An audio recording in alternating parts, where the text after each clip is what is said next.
money compared to the automobiles they're using before. And as you notice, the automobile industry is beginning to adjust here at home as consumer demand changes. And the great thing about our system, it is the consumer that drives our system. It's the individual American and their collection that end up driving the economy. Yeah, I am. Could I follow up on a couple of points, please? Okay. You never mention oil companies. The economy. Yeah, I am. Could I follow up on a couple of points, please? Okay. You never mention oil companies. The value of the U.S. dollar. I'll give you some statistics right now. It's hit an all-time low against the euro. It sank below 99 yen. That's the weakest since 1995. It's plunged below 1 Swiss franc for the first time ever. What, if anything, are you doing about the value of the U.S. dollar, which seems to be falling rather rapidly? Wolf, you've heard me before. I believe very strongly that a strong dollar is in our nation's interest. We have a strong dollar policy. I make the points repeatedly that every economy goes through some ups and downs. We're going through a tough patch right now in our economy. Our long-term funds, which are obviously a disaster. Well, to step back, I have great confidence in our capital markets and in our financial institutions. Our financial institutions, banks and investment banks are strong. Our capital markets are resilient. If you wouldn't have bailed out Bear Stearns, would there have been a problem with Goldman Sachs, your former company, or J.P. Morgan, or some of the other huge investment houses? I will repeat what I said. Our financial institutions are strong. Our investment banks are strong. Our banks are strong. They're going to be strong for many years. The problem we've got here is high oil, low dollar. Now take a look at over the last year. As the dollar has been sinking, the price of oil has been going up because oil is denominated in dollars. So that orange line is the dollar, the blue line is oil.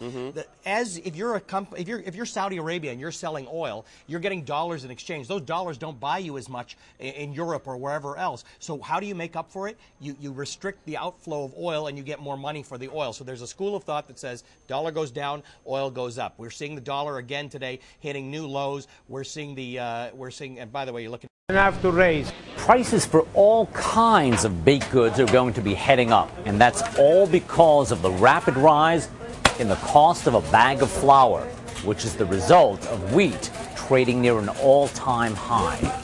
The price of wheat is now 2.5 times what it was just a year ago.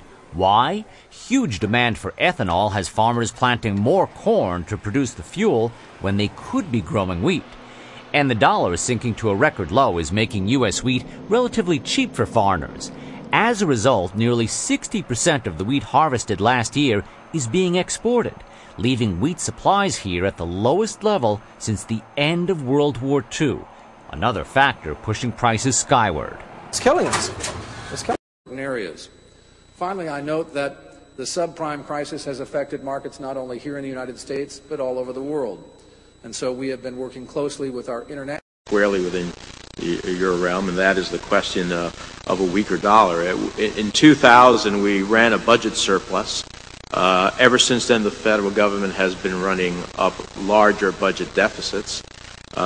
We added to that a $1.6 trillion tax cut and a $700 billion war that would generally contribute to larger budget deficits.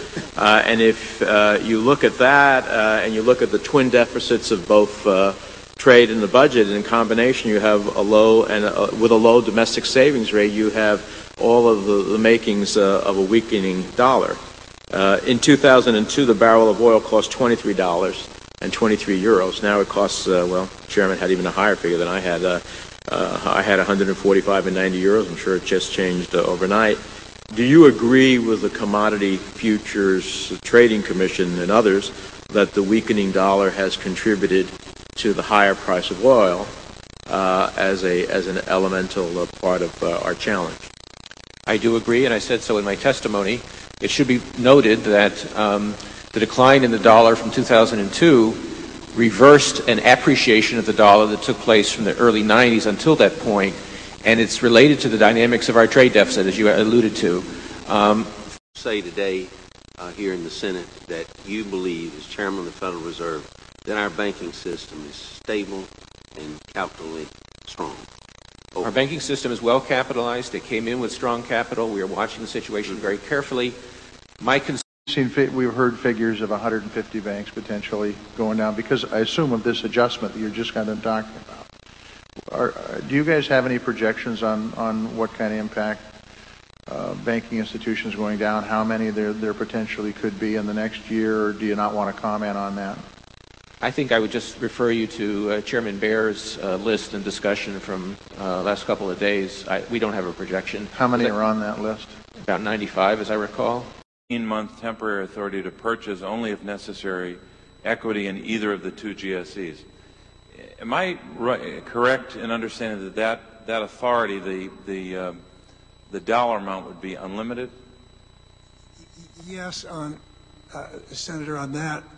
Exactly what your proposal is, that government be the backstop. Our proposal, again, Senator, is that, well, you've heard me answer it. And if you've got a better idea, I'd like to hear it. Where will the money come from? If in fact, where will the money come from if in fact we have to use the backstop? As I said to you, that it is my very strong belief that the way we can minimize the cost to the taxpayer, the way to minimize that cost is not and the likelihood is to be unspecified and enhance the confidence in the market. So that's my answer. It continues to be my answer. But it doesn't answer the question. Well, where is the money going to come from if you have to put it up? Well, obviously it'll come from the government, but I would say and this. Who is the government? The taxpayer. And There have long been clear rules that prohibit market manipulation by knowingly spreading false rumors. But for the entirety of its 74-year history until 2008, the Commission had never brought an enforcement action of this kind. It is probably because of the difficulty in tracing where a false rumor starts and proving that it was knowingly false that these cases haven't been brought in the past. But now the same technology that instantly spreads rumors around the globe is also helping law enforcement track down the culprits.